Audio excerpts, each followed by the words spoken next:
Have you ever said to yourself, I'm ready for life to be good again? Well, in today's video, I'm going to show you a surprising way to do just that. Thanks for tuning in to Journey at Home. If it's your first time, we are glad you're watching. Just be sure to hit that like and subscribe button so you can stay connected to all the helpful content just like this. Now, today's episode is one of a 4-episode series that we're calling Good Again.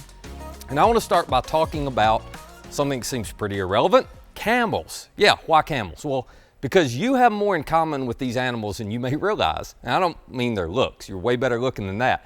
I'm talking about the fact that camels are known for their extraordinary strength, stamina, and resilience. Now, that sounds like you, doesn't it? Camels can carry heavy loads across scorching deserts for hundreds of miles. They can go for weeks without water, but their strength is also their Achilles heel. A camel will walk 1,000 miles with seemingly endless endurance, and then suddenly, without warning, camel will just collapse and die, because there is no way to tell when a camel's reserves are depleted. And the truth is, we often don't know when ours are depleted either, do we? The last few years have tested all of us. I mean, we've endured a health pandemic that created isolation, illness, and fear. We faced economic challenges from the COVID shutdown to supply chain issues to hoarding. You toilet paper hoarders, you know who you are.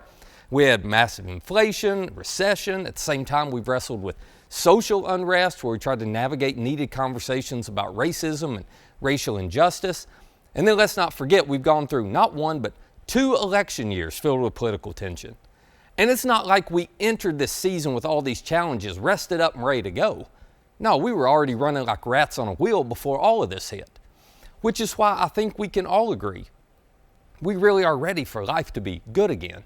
Now, whether you're a follower of Jesus or not, we all feel this basic desire, don't we? We just wish life would be good and stay good again. And coming out of this season we've been in, most of us, if we're honest, can say we feel tired, don't we? You can relate to that. Tired of conflict, tired of uncertainty, tired of the pressure, tired of running so hard, tired of working so much, tired of one challenge after another. We're tired from the anxiety. We're tired from feeling depressed. We have felt and still feel tired in a lot of ways. And we're certain that if we could just fix being tired, what's going to fix our life? You know, that is what will make life good again for us. So what some of us have done is we've decided we're going to fix tired by isolating ourselves. So if you pull back and you don't reconnect with people relationally, if you don't re-engage socially, the thought is, well, then I can rest up, you know. You're protected from the health risk, sure, but you're also protected from the relational risk because we're in a cancel culture where it feels like everybody's angry about something. So the safest thing to do is just not to develop close friendships where you have to engage in conversations that could get stressful. Avoid all of that, right? So some of us, we've taken the path of, I'm just going to withdraw, watch Netflix, scroll social media, shop online, and maybe that'll let us rest up and make life good again. That's one approach. But others of us have tried to fix this tired problem in the complete opposite way.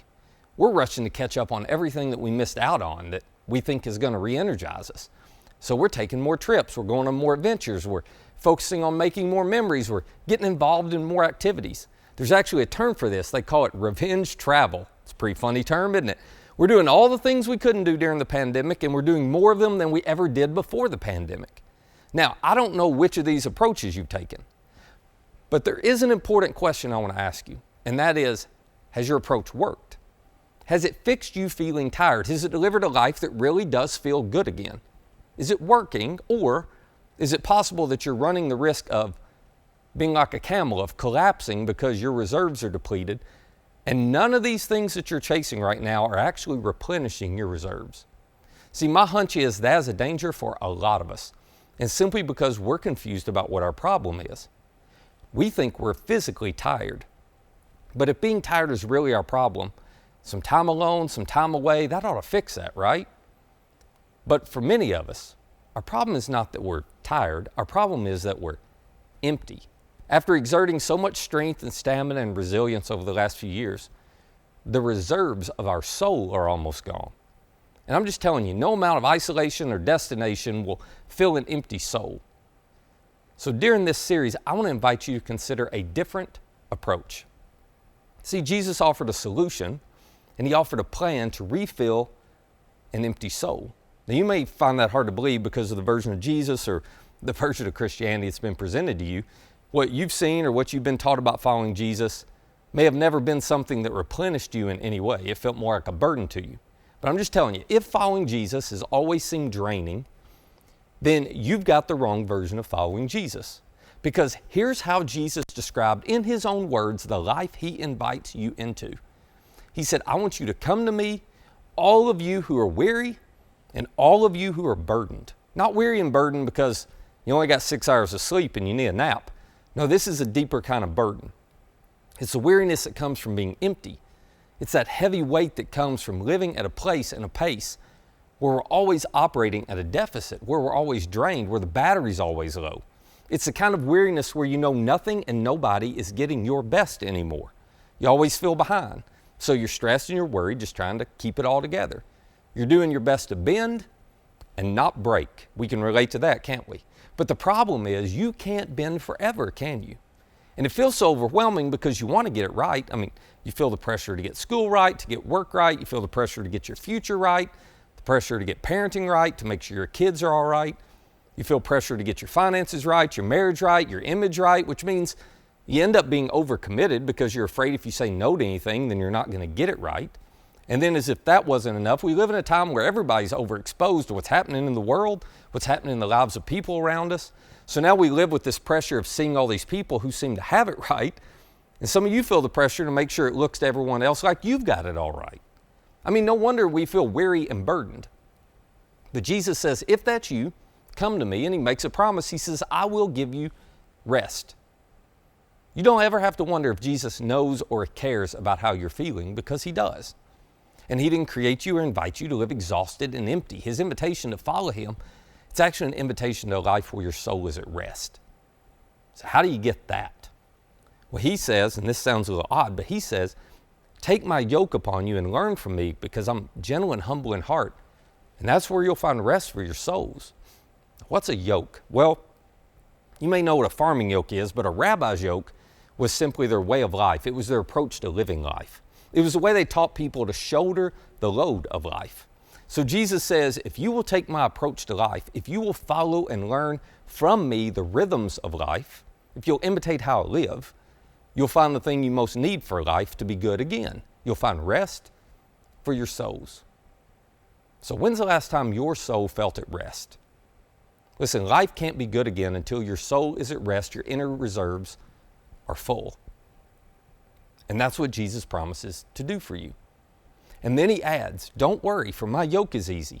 And he says, my burden is light. Now, an easy life is not an option for any of us. Life is hard. Life's always going to deplete your reserves. It's going to deplete your soul.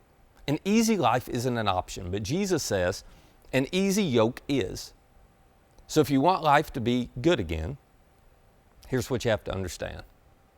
Life will never be good again until Jesus' way of life becomes the rhythm of your life and of my life. In other words, the way to replenish your soul, the answer isn't another trip or some more me time or some self-care at the spa or another traveling team to keep you entertained. I mean, those things, they may fix tired or they may fix bored, but they don't fix empty. Jesus offers a different kind of life, a better kind of life, a life that is purposeful and meaningful and enjoyable, because your soul is filled and your life is full. How do you get that? Well, simple. Jesus says, follow me. This is his invitation to you and to me. Just follow me. Not just believe in me. He didn't say believe in me. He's not asking you to just believe he exists or to pray a prayer one time, give him your heart. No, he's inviting you to adopt his lifestyle.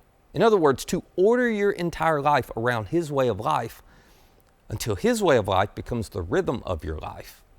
So over the course of this series, and honestly throughout the next several series, my goal is to help you discover what it looks like to order your life around that rhythm.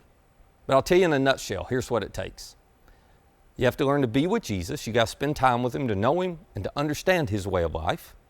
Then you have to become like Jesus, because the more you're with him, the more you'll think like he thinks and value what he values. And then third, you have to do what Jesus would do if he were you. You have to start living like Jesus would live.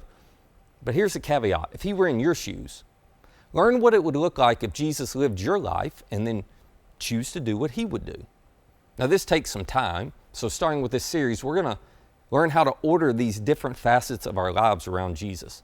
How to get to know Him so well that we can do what He would do if He were me or He were you. Because I want you to discover the life that He's offering you. I want you to learn how to center your life around the activities that will replenish your soul and fill you up. Instead of you spending a year chasing opportunities and activities and wondering why you're still empty at the end. I want you to know a life that is filled with peace, that's filled with purpose, and that's lived at a sustainable pace. I hope you will accept Jesus' invitation, because a life that's good again requires leaving where you've been and following Him. Now, as hard as that kind of change may be, and it is hard, you know this.